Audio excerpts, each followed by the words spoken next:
Hey, Hickok here. We're over behind the range in the woods, kind of down in the hollow, and we're going to shoot some steel. Now normally I'm shooting handguns at steel, do a lot of that, answer a lot of questions about it, get a lot of questions about it. People who are not, I guess, involved in competitions and they've just never been to a lot of public ranges where there are steel targets, think it looks pretty unusual, but it's really not at all. Well, I've addressed that issue enough, and people will continually stumble upon my channel and be amazed that we're actually, shooting steel with bullets. But that's what the world does. You just have to be careful doing it. Now, shooting high-powered rifles at steel, that's a different proposition. You really want to be careful doing that. Know what you're doing. You want to know what you're doing with a handgun, but especially with a rifle. If you're not familiar with ballistics very much, you just probably don't have a good concept of the energy behind a 308, 223, the Russian round, 7.62, any of those high-powered bullets. So what we're going to do, you see this monolith, as we call it. This is a 1-inch thick piece of just regular steel. I've had this target for 20-some years. We shot the other side up with all sorts of things. This side of it's smooth. We just shotgunned the paint off of it and repainted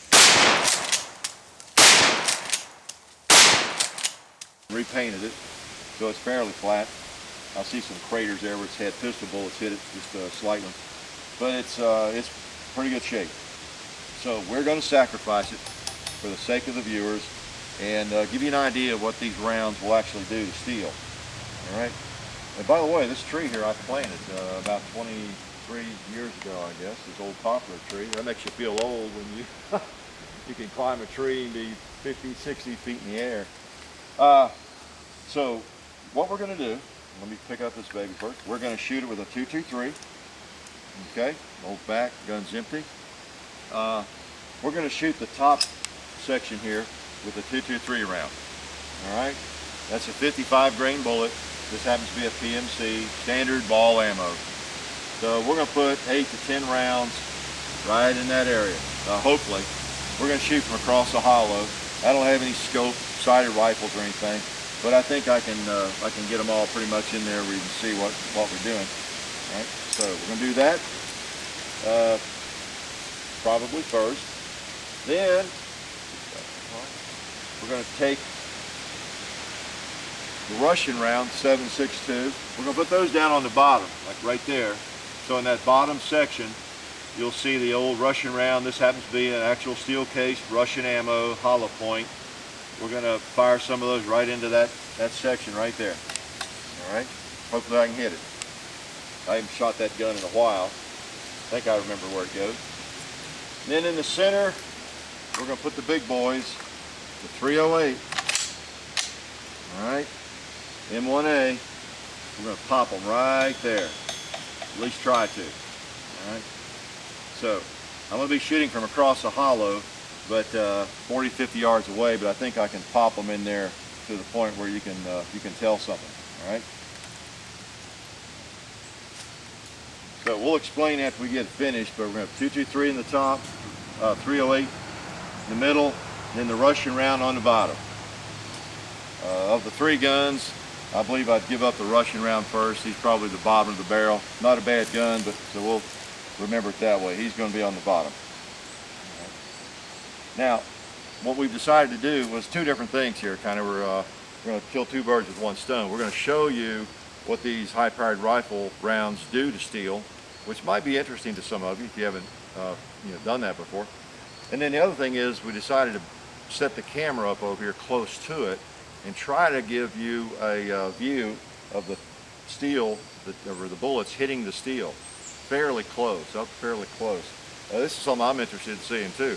Believe me, I have not stood next to a piece of steel when a 308 was crashing into it, and I don't want to. I want to be as far away as I can be, maybe 100 yards, at least, because jackets will come back. What it does, it drills into the steel, and things can come actually straight back. So there is some risk in shooting steel. You want to be far away, particularly if it's mild steel. There is steel that's so hard, it will just deflect the bullet. But this is standard old steel. Okay, so we got AR-15, We got SKS, we got the M1A, and we've got the target set up here, 1-inch thick piece of steel. Yeah, I don't think it's going to move. That thing must weigh about 100, 150 pounds. So I think we're about ready to take some shots.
All right, Hickok back here with you again. Hey, that was pretty cool. I looked at the footage.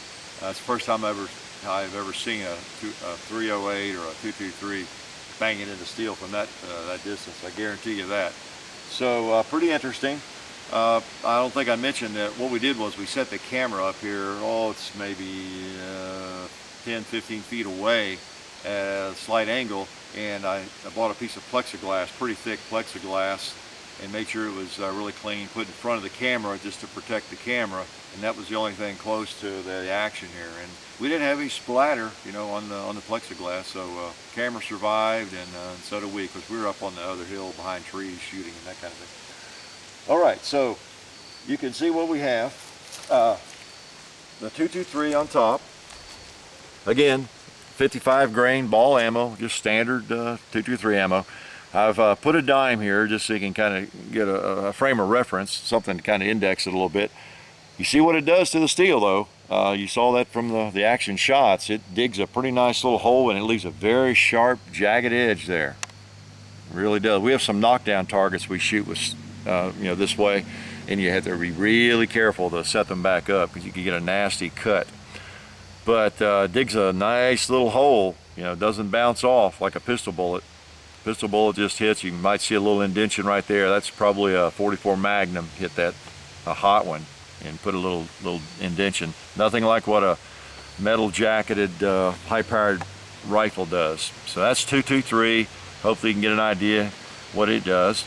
And then moving on down the target, got the big boy here, the 308. You see we have bigger craters. They're bigger and I guess a little deeper maybe. Moves out a lot more steel. Hits it hard. And that is a standard NATO round. That's 150 grain 308 7.62, you know, round. Nothing unusual about that one. Full metal jacket. Digs a nasty hole, and it rocked it a little bit. And then moving on down, another 30 caliber round, the Russian round. Now, probably not surprised. It is roughly the same caliber, of course, as the 308 NATO round, but doesn't pack quite the punch. Now the Russian round, I forget on that. I think it's only 125 grain, something like that. I don't know. I haven't loaded those, and I don't really shoot many of them at all. About once every 4 or 5 years, I drag out the SKS, but it's not quite as heavy, and doesn't have nearly the punch really of the 308, and you can tell. It dug a much more shallow crater. In fact, we had a hard time setting that round there. These others we just kind of rested on all these jagged edges, and that one we had to work at to get it to stick there. Not much to hold it. So it didn't dig as deep. Wouldn't want to be hit by it though, but just not as much penetration with it. So there you have it. I don't know how scientific that is, other than being fairly consistent. You know, the same piece of steel, and those are basically just NATO rounds, except for the Russian round. We don't want them in NATO, do we?